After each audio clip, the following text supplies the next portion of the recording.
Hi,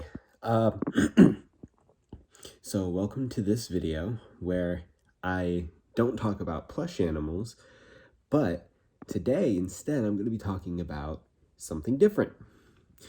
So let's get into the context of this because you've probably read the title. I have been a huge fan of The Hunger Games since it first released back in 2012. At least the movie. That's the first time I ever heard about it, believe it or not, because I was a pretty small kid back in 2008, so I didn't get to read the books. Then, at least. I have since read the books, and I still am a huge fan of both. But particularly, I watched the movie with my family a lot. I think a little too much. But one thing that I loved about the Hunger Games were these little minifigures that I believe it was Wizkid, could be a different company with a similar name. But they made these little tiny action figures, and I was like, I want to say I was 10, and I was like, oh, I want these so badly.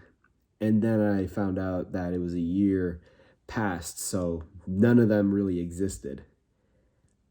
However, by some miracle, actually, when I was young, there was a Walgreens that I went to, and I found like six. Yeah, I found six of these little minifigures, and they have been since gone. They're like thrown away in the garbage. They're pretty rare to find nowadays. I believe I paid quite a bit of money for these guys. Back then, I believe they were like $6.99. It cost me a total of $100 to get all of them. And none of them have been touched. They're all in pretty much mint condition. There's a little bit of dust on the box part, but otherwise, it has not touched the actual figures. So they're pretty much in pristine condition, and I don't know if I'll ever really touch them, but let me show you them. I'm gonna go off of the ones that I used to have as a kid. So this is the District 3 female. I used to have this one as a kid. She's the tallest female tribute, and she's 13 years old. She was 5'9". For a 13-year-old, that is actually really tall. A tall female, by the way. The other one I had when I was younger, I want to say it was this guy. If I remember correctly, I had this guy, and he is from District 7. Little trivia, in the movie, they couldn't actually get the guy from District 9 to play in the cornucopia scene because he wasn't a stunt actor, which means they had to use the actor who played the District 7 guy to do two things. One, get killed by Thresh, and then two, get killed by Katniss. Though technically I would qualify it as the District 9 boy because that's how the book went. Now, the other one I had was this one, and this one was pretty hard to come by in most stores, so the fact that I found it first try is pretty amazing. She was one of the only other unnamed tributes who didn't even get much spotlight in the book to get past the bloodbath scene.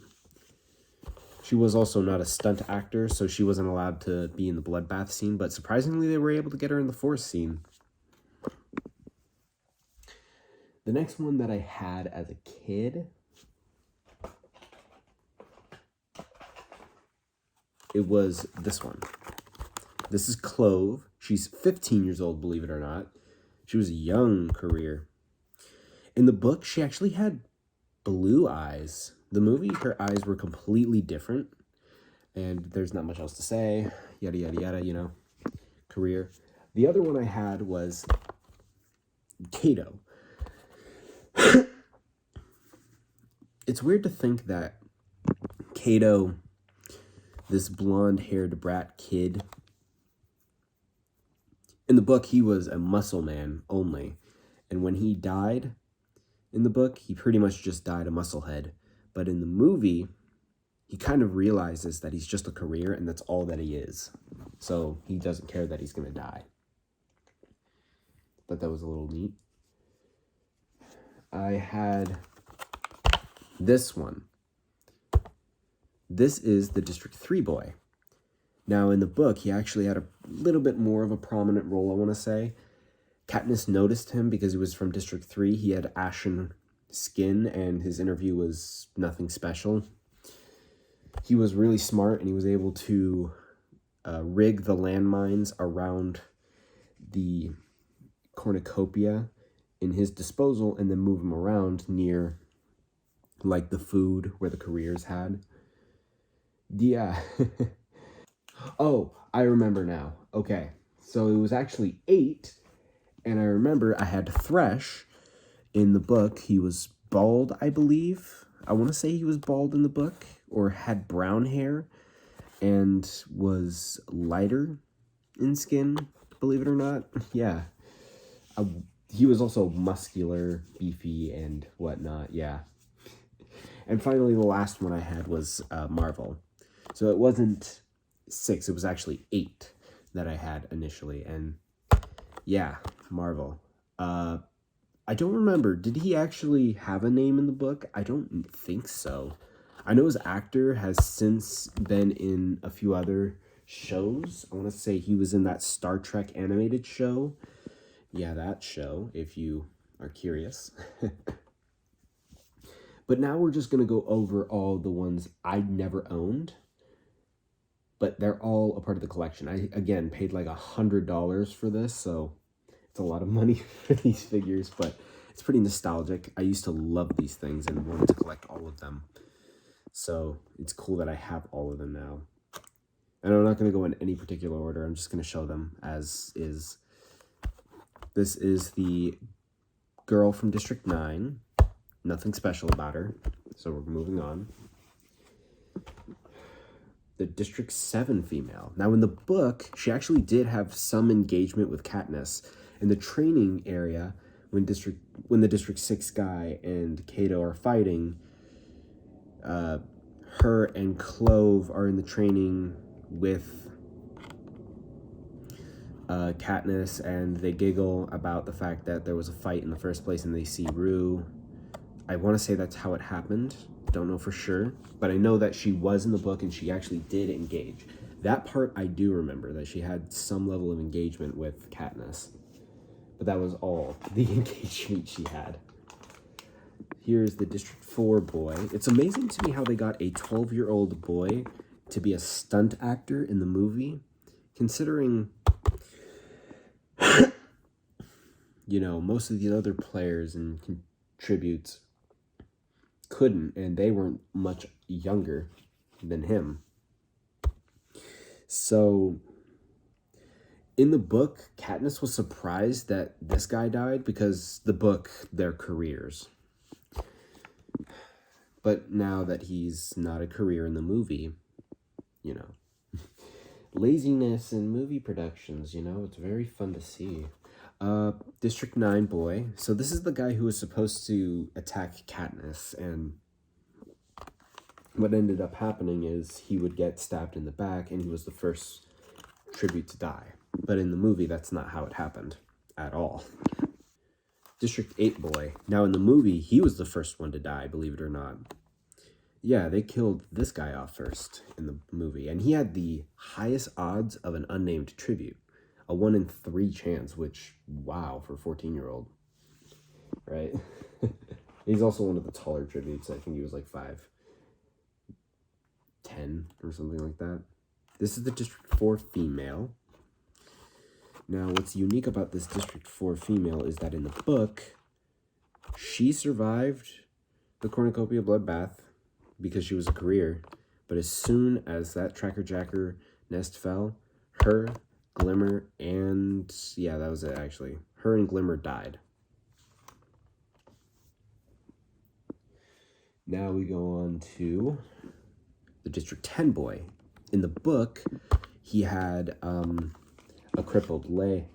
Yeah, he had a crippled leg. Katniss noticed that, and he somehow survived the cornucopia. In the movie, he also survived the cornucopia bloodbath, technically. I mean, he died in one of the scenes, which was probably a production mistake, I want to say. But I don't know. It was because they said in the movie the boy from 10 and Glimmer died, so I'm guessing it was a mistake that they killed him. Here's the District 6 boy. Believe it or not, his name is Jason. He's the only tribute that was given a name in the movie, besides maybe Marvel. I don't know. I'm still questioning that Marvel one, but I do know that this guy didn't actually have a name in the book, only the movie. Jason, and I'll never forget it. District 5 boy. He's the only tribute, believe it or not, to kill an unnamed tribute in the cornucopia. Yeah.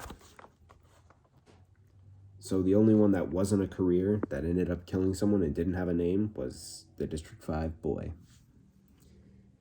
Oh boy.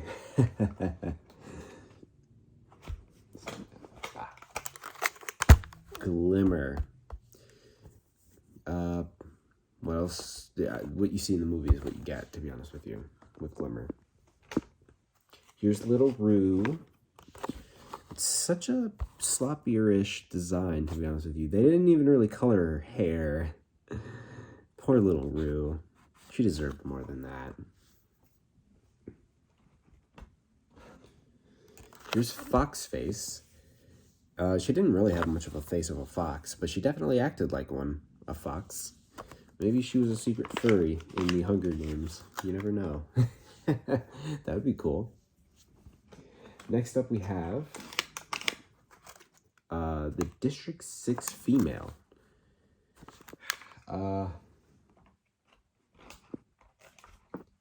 This one is the District 10 female. Oh, really dusty too. I've had these for close to a year. And yeah, I haven't really cleaned them, so then I have to deal with that. And then finally, we have the star attractions. This is PETA with his hood. I don't know why his hood is on. His hood was never on in the movie or the book, as far as I remember. And here's Katniss. Let's say, definitely a cool looking design. I'd probably buy it 10 times over. All right, now there were 3 other characters besides just the tributes. There was Gale. As you can see, he was pretty cool looking. I don't know why it seems like he's popping off his little carrier thing. And these final 2, I'm going to just show side by side because there's just Katniss and PETA, but in their little chariots get-ups where they had the flames in the back.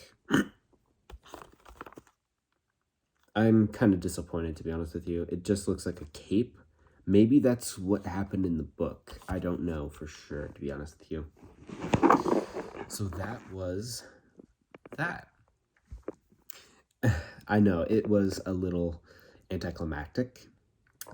Hopefully you liked it, you know. I actually recorded this video in March, believe it or not, but I never got around to fully uploading it or fully making it, and I think I lost that video, so I think I'm glad anyway. I prefer me making this video right now and uploading it today. So I guess I did try to make a video in 2023. I just ended up not making a video in 2023. Anyways, love you guys so much. Hopefully your day is going very well. Remember that you are loved by me and everyone else who is watching this video. And even if you don't feel special, you will always be special. Have a good rest of your day and never be ashamed of who you are.